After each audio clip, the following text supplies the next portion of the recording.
Okay, Assalamualaikum. Okay, so ni saya sambung function part 2. Okay, so untuk this video, saya akan terangkan tentang operation of function dan juga inverse function dan composite function. Okay, so untuk operation of function, kita ada 4 operation lah. Summation, tambah, difference, tolak, product, darab dan quotient tu adalah operasi bahagi. So kalau tengok this definition kat sini, let's say F dengan G tu dua function yang overlapping domain. Then for all X common to both domain, the sum, different, product and quotient akan define sebagai yang bawah ni lah. So kalau function tu dia guna operation sum, which is tambah kat sini, so kita boleh pecahkan operasi dia tambah. Kalau operasi dia tolak, F minus G, and then kita boleh pecahkan juga F minus G. Kalau produk macam ni FG, maksudnya operasi dia darab. So darab kita guna simbol bulat titik ni lah, titik macam ni. Okay. And then quotient bahagi, kalau operasi bahagi kita boleh pecahkan Fx divided by Gx. Then make sure bila ada operation bahagi, Gx tak boleh sama dengan kosong lah. Sebab denominator tak boleh sama dengan kosong. Sebab kalau dia gantikan kosong kat bawah ni, apa-apa bahagi kosong dapat infinity kan, dah tak valid lah function tu. Okay, dan composite kita guna simbol bulat macam ni. Composite ni maksudnya kita masukkan Gx ke dalam F. Okay, that's why dia punya cara kat sini, dia akan letak Gx dalam kurungan. Maksudnya kita selesaikan Gx, masukkan dalam F. Dia akan buat daripada belakang lah. Okay, nanti kita akan tengok contoh dia. Okay, next. Saya terus go through homework 40 question 1. So given Gx equal to x minus 5 and Hx equal to x plus 1 divided by 2x minus 3. Which is x cannot be equal with H. Okay, yang tu definition question and the given question lah.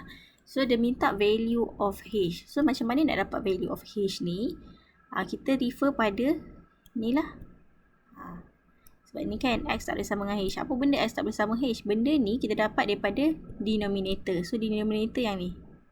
So kita letkan sahaja 2x minus 3, denominator kita tak boleh sama dengan kosong kan. Sebab apa tak boleh sama dengan kosong? Sebab denominator tak boleh sama dengan kosong. So kita carilah value X dia. So ini kita pindah, kita akan dapat is not equal to 3.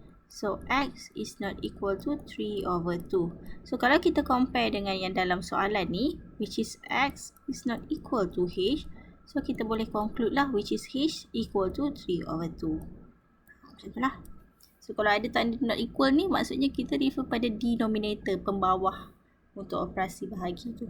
And then kita buat dia tak sama dengan kosong, cari nilai X and then comparekan lah dengan given question. So kita dapatlah value H. Okay, itu untuk A. Untuk B, so dia nak HG7. Okay, kalau case macam ni maksudnya composite function So kita kena buat G dulu. So cara kita nak tulis, kita akan buat H G7 macam ni. Kita buat G dulu. So macam mana nak buat G7 tu? Kita just substitute value X dalam equal to 7. So kita refer Gx ni. So Gx sekarang X kita akan jadi 7. So 7 tolak 5. Kita gantikan X dengan 7. So 7 tolak 5 akan dapat 2 lah. Okay, so bila dapat H2, so masukkan pula value 2 ni dalam H. So value 2 dalam H, kita akan guna equation yang ini. Okay, so masukkan 2 tambah 1 bagi dengan 2 darab dengan 2 tolak 3. Okay, so korang kirakanlah jawapan dia. So 2 tambah 1, 3. Yang bawah tu 4, 2 darab 2, 4. 4 tolak 1, 4 tolak 3 dapat 1 kan. 3 per, betul tak? 4 tolak 1, 4 tolak 3, 1. So jawapan dia 3 lah. Macam tu. Okay, untuk yang C pula, kita ada G squared X. Okay, ini maksudnya kita kena buat G, lepas tu ada G lagi.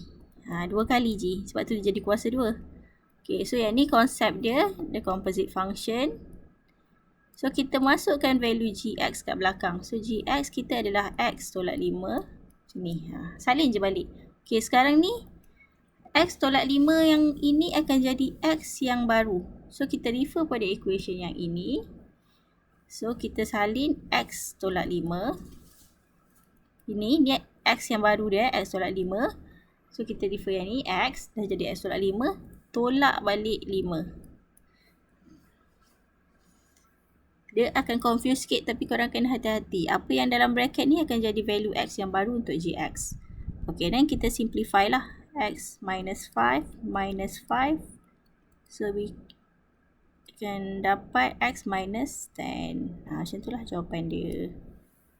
Okay, so yang ni saya dah cover untuk composite function lah. Yang untuk produk jarang lah keluar. Biasanya kalau macam ni maksudnya composite lah. Okay, okay, so nanti korang tengok dan cuba buat latihan lain yang saya akan bagi. Okay, next kita go through inverse function. So, inverse function ni sebenarnya kita dah cover masa range hari tu. Which is nak dapatkan range untuk fx. Untuk soalan pecahan kan, kita akan guna inverse function. So, inverse function ni apa? Ni simbol dia.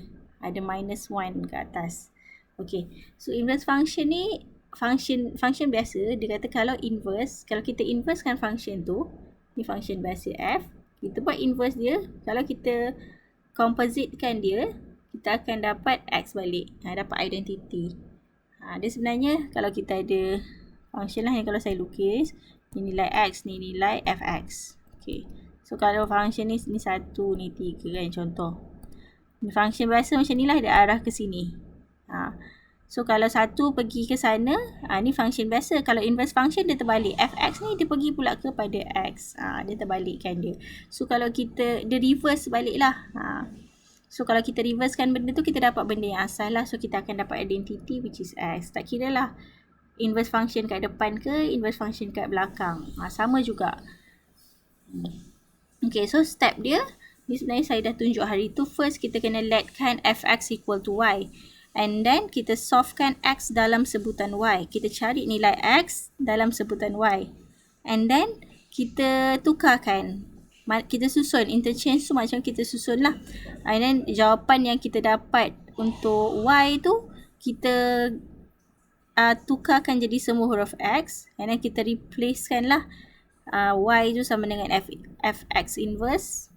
F inverse x. And then, kita check jawapan dia.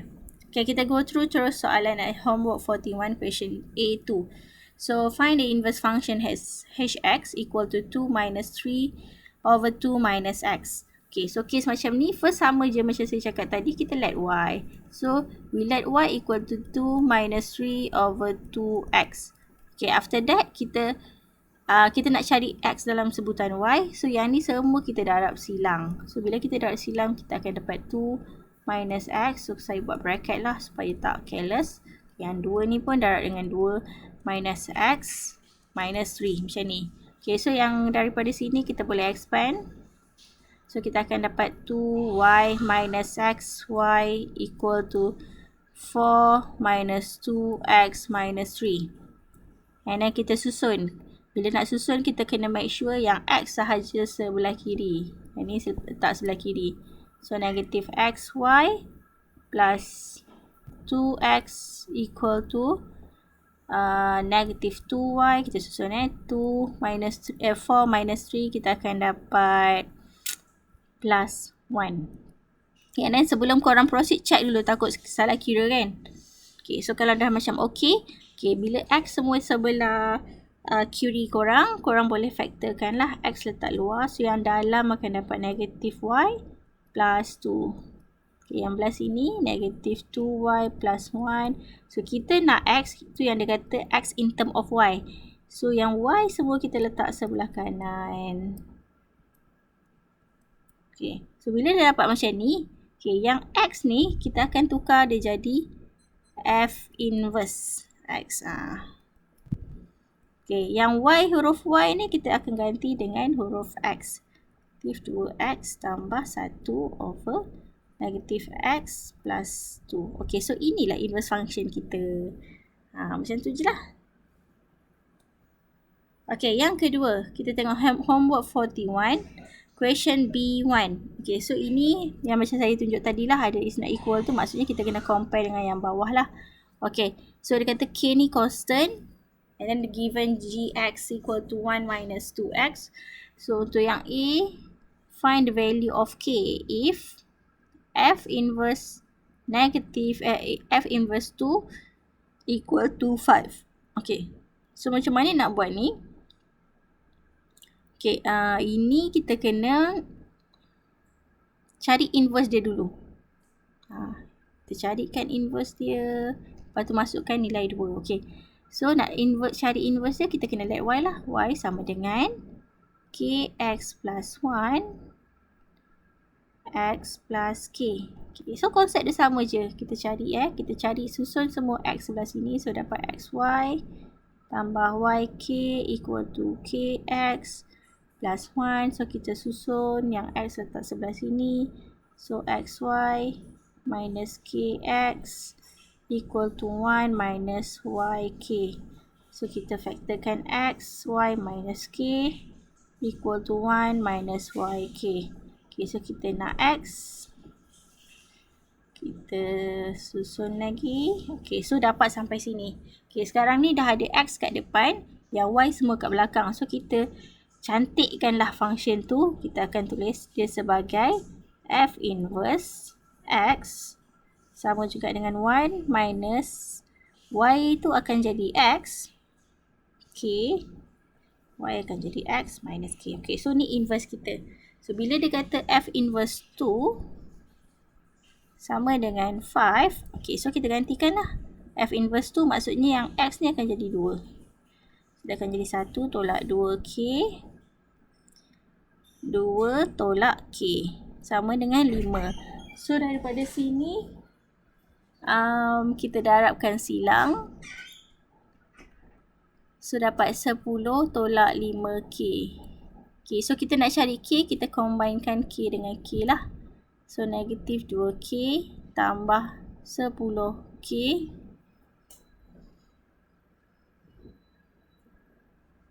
sama dengan 10.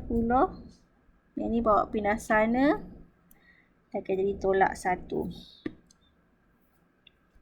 Okay, so korang akan dapat 8k sama dengan 9. Okay, sama dengan 9/8. Okay, dan korang check lah jawapan dia. Betul ke tidak. Check homework 41. So,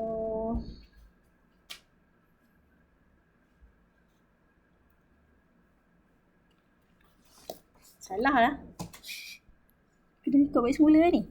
Salah. Aduh, salah pula. Miskat. Penat je orang cakap. Salah lah. Kena conteng pula masa. Aduh.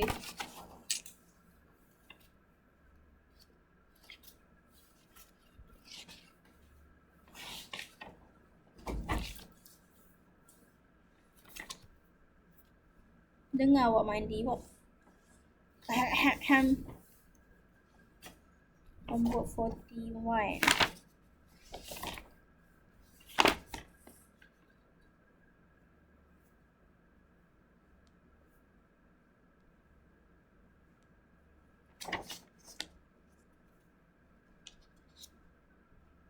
Tak tadi nanti jawapan dia. Aduh. Baca cepat. Okay, so inverse. So F inverse dah akan dapat y sama dengan kx tambah 1 x tambah k yx tambah yk x tambah 1 yx tambah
Okey.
F9.